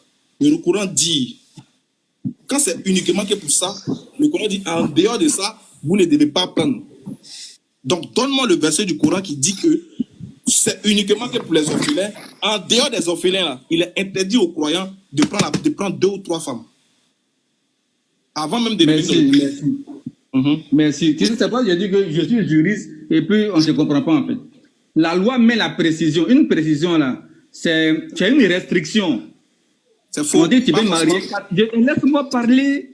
Si Allah te dit par exemple, vous pouvez je viens. Si Allah te dit par exemple, vous pouvez marier 2, 3 jusqu'à 4. Ça devient restrictif. Vous ne pouvez pas aller au-delà de ça. Oui, Si ça, vous laissez, je ça c'est une viens. injonction. Oui, doucement, ça c'est une injonction. Allah dit, vous pouvez marier 1, 2, 3, 4. On est d'accord, non? Mais je viens, oui, laisse-moi parler. Oui, mais vas-y, on évolue ensemble. Il faut répondre à ma question. Je dis, Voilà. si Allah te dit qu'il a restreint, je dis d'accord, j'ai compris. Tu dis il a restreint uniquement qu'aux orphelins. C'est ce que tu dis. S'il restreint uniquement qu'aux orphelins, c'est qu'il interdit aux autres. On est d'accord? La restriction, là, il y a déjà une interdiction en soi. Quand tu restreins, tu interdis en même temps. La restriction, c'est en même temps une interdiction. Si on restreint à 4 femmes, ça veut dire que tu ne peux pas au-delà de 4 femmes. Attends, On n'a pas doucement, besoin encore de venir te préciser. Attends, doucement. Ça va quelque chose. Oh. Quand le La Coran restriction dit- est une interdiction en soi. D'accord, supposons, je te l'accorde. Tu as raison. Tu as raison. Merci. Tu as raison. Maintenant, le Coran a précisé, il a restreint. Maintenant, le prophète, il a marié, il était polygame sur base de quoi? Polygame, ça, c'est pas vrai. Tu peux demander à n'importe quel juriste musulman, il y a des juristes qui sont professeurs en droit. Il faut leur dire, est-ce que ce test-là peut me permettre de marier une femme, 2, 3 femmes qui ne sont pas stables? Il va être orphelin. Il va dire que ça, c'est pas possible. Mon frère, Voilà. il te C'est dit pas que. possible. Demande à n'importe quel musulman, c'est pas possible. Il te met au défi de me faire sortir un seul savant qui n'utilise pas ce verset-là pour parler de la polygamie. Un seul. Je parle Est-ce que d'un juriste juriste. musulman- Quelqu'un Il fait dit- savant et puis il n'est pas juriste. Oui, je te dis, il te met au défi de me donner un seul juriste musulman qui n'utilise pas ce verset-là pour légaliser la polygamie. Un seul. Tu me donnes, il quitte l'islam. Mais tu ne peux pas, écoute-moi, tu ne peux pas prendre ce texte-là pour légaliser. C'est pas possible. Donc, toi-même, tu ne maîtrises pas. Mais tu as lu en français. En tout cas, ce qui est en français. Moi, je vais sur la base de ce qui est en français. Peut-être que c'est mal traduit, c'est possible. Peut-être qu'en arabe, c'est autre chose. Mais ce qui est en français, tel que tu l'as lu là, ça restreint dans le cadre des orphelins. Tu ne peux pas te prévaloir de ça pour dire que tu as marié d'autres personnes. C'est pas vrai. Peut-être que la traduction, elle est fausse, il n'y a pas de problème. Peut-être que lui, là, mais si on s'en tient à ce qui est traduit, tel que c'est stipulé, tel que c'est légiféré en français là, tu n'as pas le droit de marier une autre femme en dehors de sa femme si elle n'est pas orpheline. Qui a dit ça? Tu peux demander à Est-ce que n'importe le texte a quel. dit? Tu dis quoi? Est-ce que c'est ce que le texte a dit? Ah, mais c'est en français, non, papa. En arabe, je peux me tromper, mais en français, là, tu ne vas pas m'apprendre le français quand même. Non, il y a l'impression que français. En là, arabe, c'est je toi peux me tromper, mais en français, là, je ne peux pas me tromper. Attends, il y a l'impression que c'est toi seul qui comprends français là. Non, faut laisser ça. En plus de comprendre le français, je suis juriste, j'étudie le droit. C'est mon travail. Nous tous on a étudié le droit. Arrête de nous mentir. Je t'ai dit que tu n'es pas le droit. Mais vous avez des musulmans qui sont juristes. Pose-le la question. Toujours, je te dis qu'il te pose une question simple. Tu n'arrives pas à répondre. Quand on est juriste, c'est qu'on a la capacité de pouvoir répondre à une problématique qui est posée en ce qui concerne le droit. Bien sûr, oui, c'est ça le travail du juriste. Selon le droit, je te pose une question selon le droit, tu n'arrives pas à répondre. Je dis, qu'est-ce qui, sur base de quoi le prophète a été polygame dans la Mais je juridiction réponds, musulmane? en tant que juriste, sur la base des 114 sourates qu'on a lues là, il n'y a aucun texte, il n'y a aucune C'est sourate. pas ma question, c'est pas ma question. Je dis, Mais je te réponds. en tant que juriste, le prophète était polygame sur base, le prophète ainsi que les croyants, ils étaient polygames sur base de quoi? Oui, selon le Coran, là, dans les textes coraniques, il n'y a aucun selon le texte Coran. coranique. On n'est plus dans le Coran, on est dans Mais dans le le juriste, droit. là, lui, il interprète les lois. Le juriste, il interprète la loi. La Tu dis loi que- coranique, tu là. dis que tu es dans le droit, non? Oui. Je te pose une question simple de Oui. droit. Oui. Le prophète Mohammed alayhi salatu wassalam, ainsi que tous les musulmans là, Oui. lui le prophète, vous voyez prendre lui le prophète parce que c'est lui qui est devant. Le prophète Oui. là, il était polygame sur quelle juridiction? C'est tout ce qui a été démenti. Mais je te réponds. Je te réponds. Pas ce que tu dis. Attends, Tu dis quoi? écoute-moi, dans le droit, on pose un problème par rapport au texte. Les textes qu'on a, c'est les textes coraniques, le Coran, les 114 sourates. Sur la base de ces textes-là, le problème de droit, il est réglé. Il n'y a aucun texte qui donne la légalité à Mohamed de prendre des femmes qui ne sont pas musulmanes. Il n'y en a pas. Donc, le juriste que je suis, j'ai déjà réglé. ma question comme ça. Oui, il n'y a pas de texte qui lui autorise de marier 4 femmes. Non. Faut pas me prendre pour un enfant. Tu sais que tu ne peux pas t'en sortir. Quand moi te pose une question, tu ne peux pas me doubler. J'ai dit. Tu dis que selon le droit musulman, on doit être polygame qu'avec les orphelins. C'est ce que tu dis. Oui, selon le texte que tu dis. Très bien. Le prophète Mohammed était polygame sur base de quoi? Quelle juridiction? Il faut répondre à ça. Mais c'est aucune base. Sur la base de 114 sourates, il ne peut pas se prévaloir d'aucun verset. Donc dis-moi maintenant, il était sur base de quoi? Il a fait ça sur base de quoi? Il a fait ça jusqu'à preuve de contraire. Il a fait ça dans l'illégalité. À moins que tu me donnes encore un autre texte. Non, il te pose. Mais je te réponds. Je te réponds, non? Je t'ai dit. Il y a une loi qui dit qu'il faut être polygame avec les orphelins seulement. Selon toi. Lui qui a donné la loi. Lui qui a fait sortir la loi de sa bouche, c'est le prophète. Oui. Très bien. Sur base de quoi lui, il a été polygame et puis les autres aussi ont été polygames. Oui, quand tu dis sur base de quoi là? Quand on consulte les 114 sourates là, il n'y en a pas, il n'y a aucune base qui le permette de faire ça. On n'a pas dit nous maintenant. Est-ce que c'est ma faute? Toi, en tant que juriste là, dis-nous sur base de quoi ce prophète qui a fait sortir ça de sa bouche en tant que juriste, on constate que les 114 sourates ne donnent pas le droit au prophète d'être polygame. C'est bon, laissons. Fini, non? Tu ne peux jamais répondre à ma question. Mais tu as répondu. Il y a des questions simples, tu tournes.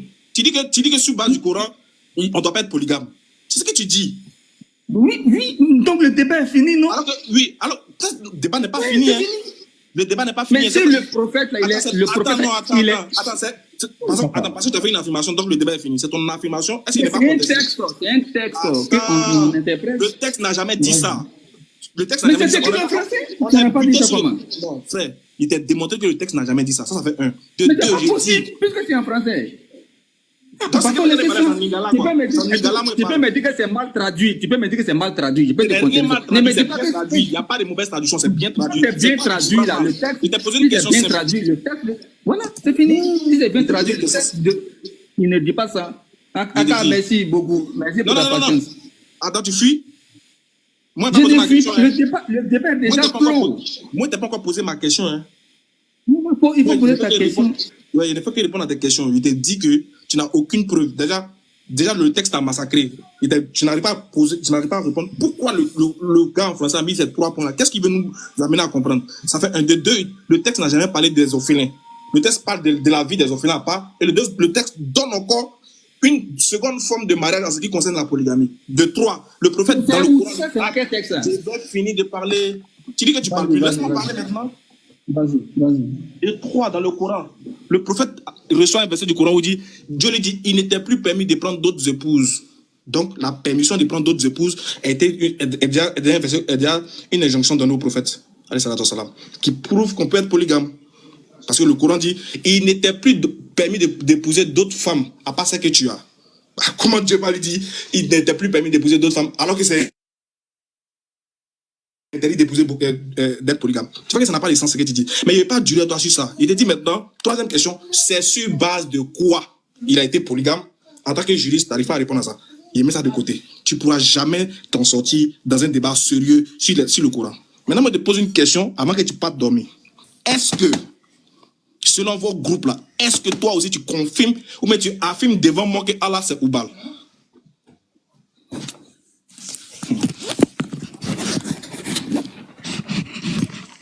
Merci, Aka. Merci beaucoup. En tout cas, que Dieu nous bénisse. On apprend toujours, en fait. Comme tu demandes mon point de vue, hein. Hier, tu donnes mon point de vue. C'est pas ton point de vue. Si c'est ton point de vue, moi, c'est pas mon problème. C'est ce que vous dites. Est-ce que tu es dans le lot de ceux qui disent que tu voilà, c'est une question personnelle que tu poses. Tu me poses une question personnelle. Non, c'est mon point de vue que tu veux savoir sincèrement si celui qui est en face de toi, là, est-ce qu'il croit qu'il allait ou bas? C'est une question personnelle, non? Tu vas te donner mon avis en tant qu'entité. En tout cas, voilà, moi, c'est que... Voilà, tu connais déjà ma position sur ça. Tu sais déjà si je pense sur ça. Je n'ai jamais entendu dessus. Moi, écoute-moi, moi, je ne crois pas. Souvent, quand on dit ça dans les lives musulmans, ça devient des problèmes en plus. On dit qu'on blasphème, tout ça. C'est pour ça que je ne vais pas répondre à ça, en fait. Est-ce que Allah... Pas demain encore, le monsieur là, il a blasphémé sur le live de Aka. Ça va devenir des polémiques. Quand tu blasphèmes dans un autre live, et puis tu blasphémes devant moi, ça change ta nature, quoi. C'est ce que je dis là. Le problème, c'est pas toi, ta réaction. Toi et moi, on se connaît, on est habitués l'un et l'autre. C'est pas problème. Mon frère, tu es déjà connu sur les réseaux sociaux comme un blasphémateur, donc ça ne change rien. Parce que quand tu as fini, tu as blasphémé ailleurs. Donc ça ne change rien. Tu ne peux pas te dire non, il n'est pas blasphémé sur ton live. Mais si tu blasphémes sur mon live, que tu es blasphémé ailleurs, tu es toujours blasphémateur, ça ne change rien. Donc réponds à ma question. Est-ce que pour toi, moi, je crois que moi, je te réponds sincèrement. Je ne crois pas que Allah est Dieu. Moi, je ne crois pas ça. Oui, ça c'est ton point de vue. Mais est-ce que Allah c'est Oubal? Est-ce que Allah c'est Oubal? Bien sûr. Oubal, c'est qui? Voilà. Allah, c'est... Oui, Allah, bon, tu vois, non. Et le mot que je ne peux pas dire. Allah, c'est Oubal. Si tu dis... Non, je vais dire Allah, là, il n'est pas Dieu. Tout s'il n'est pas Dieu, selon moi, tu sais qui il est. On n'a qu'à avancer, s'il te plaît. Non. Je suis vraiment désolé. Écoute-moi, je suis vraiment désolé d'aller contre ta croyance, mais pour moi, je ne crois pas comme toi. Tu crois qu'Allah est Dieu, moi, je crois. Pour moi, c'est faux, c'est pas vrai. Attends. Moi, je ne te comprends pas. Pourquoi ça va me gêner? Attends. Pourquoi tu es gêné? Pourquoi tu veux me faire croire que tu es gêné en face de moi? Ah, mais il faut que tu sois gêné, c'est normal. Pourquoi tu crois ça? C'est ta croyance. Ah, donc quand tu te retrouves... On aurait été d'accord, on aurait ri ensemble, se taquiner. Malheureusement, il y a un point qui va faire divergence entre toi et moi. Non. Toi et moi, attends. Donc toi, mais ça, regardez-moi l'hypocrisie pareil. C'est que toi, en face de moi, tu préfères monter bon visage, et puis après aller insulter Allah ailleurs. C'est ce que tu es en train de dire. Regardez-moi les trucs, quoi. Donc non, toi, mais c'est ce que tu es en train de dire. Tu es en train de dire que, vu que toi et moi, on a bien échangé, donc tu ne peux pas assumer ce que tu penses.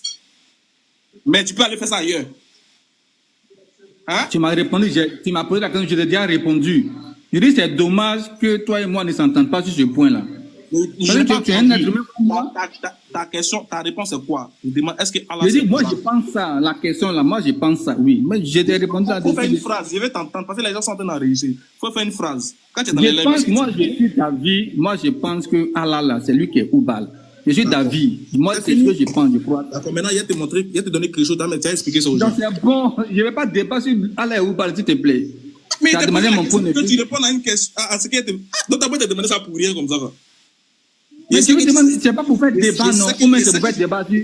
Frère, c'est pour faire débat sur Oubal. Écoute. C'est pour faire débat. C'est pas pour faire débat. Tu vas m'expliquer quelque chose, pas pour faire débat. Non, vas-y, pose ta dernière question. Pose ta dernière question.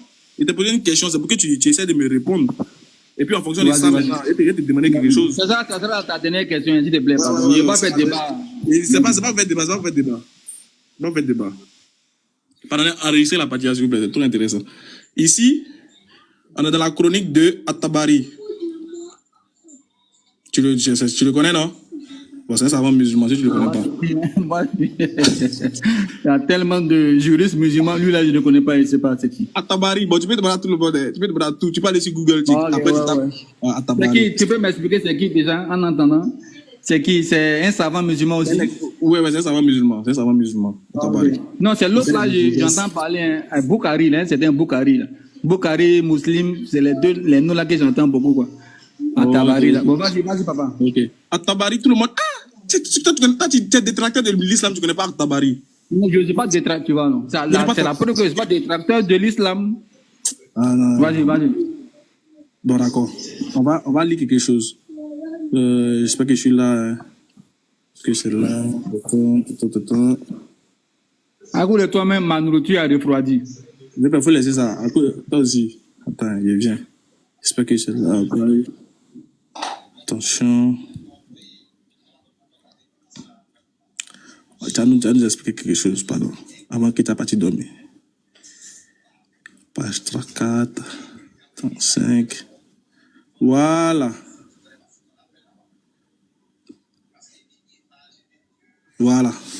Très bien. Pardon, on va lire ensemble ici. Il dit, lorsque Abu Sufyan partit au haut de la montagne, ici il s'agit de la bataille de Uhud. Tout le monde connaît ça. Mais chacun donne sa version. On dit, lorsque Abu Sufyan parut au haut de la montagne, les musulmans furent inquiets. Comme il est dit dans le Coran, Dieu vous fit éprouver une affliction après l'autre. Ainsi de suite. La première affliction était la défaite et la seconde, leur crainte qu'Abou Soufiane ne fut venu au haut de la montagne pour recommencer le combat. Cependant, Abou Soufiane s'écria, écoute bien, Abou Soufiane s'écria, triomphe à Oubal. Abou Soufiane, il adore Oubal. Il dit triomphe à Oubal. Le prophète dit à Oumar de répondre, Allah est au-dessus de Oubal et plus puissant. Pardon. Faut m'expliquer en français terre à terre. Faut expliquer aux gens, aux 900 personnes qui sont là, aux 1000 personnes qui sont là, que signifie Allah est au-dessus de Oubal. Ça veut dire quoi, pardon? En français. Pour moi, je pense que le texte n'en a pas. Excuse-moi. Le texte, là, c'est en français simple. Le texte, c'est en français simple. Oui. Apparemment, il y a. Ce français est compliqué pour nous. Ce français est compliqué pour nous. Non, apparemment. Non, attends, il n'y a pas encore Apparemment, fini. il y a. J'ai pas encore Vas-y. Pour nous expliquer simplement que signifie Allah est au-dessus de Oubal. En France, on t'écoute. D'expliquer Allah est quoi? Allah est au-dessus de quoi? Au-dessus de Oubal, ça veut dire quoi en français? Mais ça veut dire qu'Allah est plus grand que Oubal, je crois. On n'a pas besoin de faire théologie pour ça. Hein? Tout, mais c'est pas ta question. Non, En français, là, quand on dit qu'une chose est au-dessus d'une autre chose, ça veut dire que cette chose, elle est grande. Mais je sais pas, mais je comprends pas ta question. Si on dit Guéhi est au-dessus de Aka, ça veut dire que Guéhi est plus grand que Aka. Non, mais c'est pas ça ta question. Ou mais j'ai pas compris ta question. Attends, Allah est plus grand que Oubal. Mais c'est la question que tu me poses, non? Si tu me dis en français, Allah est au-dessus de Oubal, ça veut dire quoi? En français, ça veut dire que Allah est plus grand que Oubal? Très bien. Donc, je ne sais pas quel est le problème en fait. En français, là, est-ce que Allah c'est Oubal? Oh, si tu n'as pas de questions, il faut dire, je vais aller dormir. C'est quoi que tu poses ça? Il te demande, est-ce que Allah c'est Oubal? Moi, je dis non. Moi, je dis Allah là, c'est Oubal. Mais si tu fais une phrase en français, il faut me dire Allah est au-dessus. Allah c'est Oubal, non? Oui, mais c'est ce que je t'ai dit tout à l'heure. Voilà un savant musulman dans lequel il dit Allah est au-dessus de Oubal. Ça veut dire quoi? Non, c'est ce que je dis là. Ce n'est pas un savant qui a dit ça.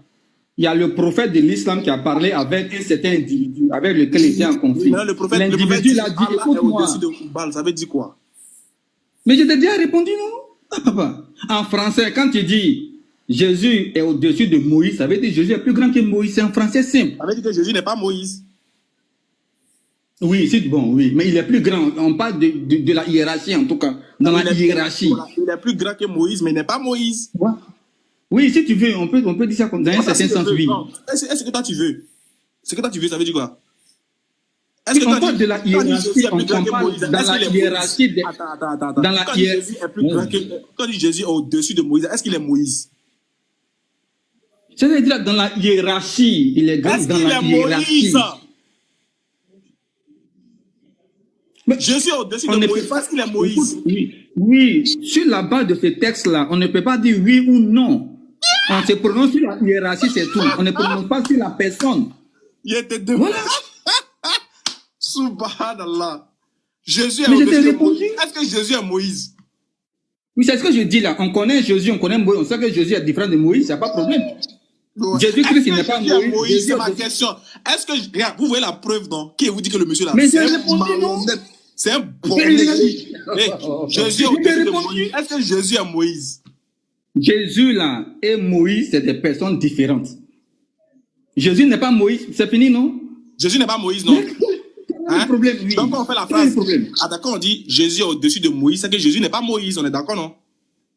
Non, tu n'as pas besoin de faire la phrase. On sait que Jésus n'est pas Moïse. C'est pas bien de dire que Jésus. Oui, c'est pas le fait de dire. Là, dans la phrase, pour un enfant qui ne sait pas là, pour un enfant là, quand il dit Jésus est au-dessus de Moïse, c'est ce qui veut dire que de base. Écoute-moi, maintenant je te réponds. Attends. Jésus est au-dessus de Moïse. Je te réponds maintenant. Oui. Attends. Jésus est au-dessus de Moïse de base. Jésus n'est pas Moïse de base. Oui, c'est ce que j'ai dit là. Quand tu dis que quelqu'un ne connaît pas Jésus. Très bien, c'est bon. Il voit le danger venir. C'est bon, d'accord. Jésus est au-dessus de Moïse de base. Jésus n'est pas Moïse. Maintenant, Allah est au-dessus de Oubal. Est-ce que Allah est Oubal? Mais si tu me laissais parler, on avait déjà réglé ce problème. Allah est au-dessus de Oubal, c'est écrit. Est-ce que Allah est Oubal?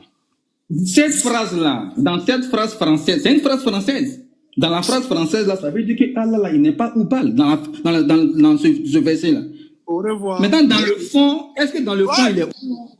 Allez-y là-bas. Khalas. Méchant tonton.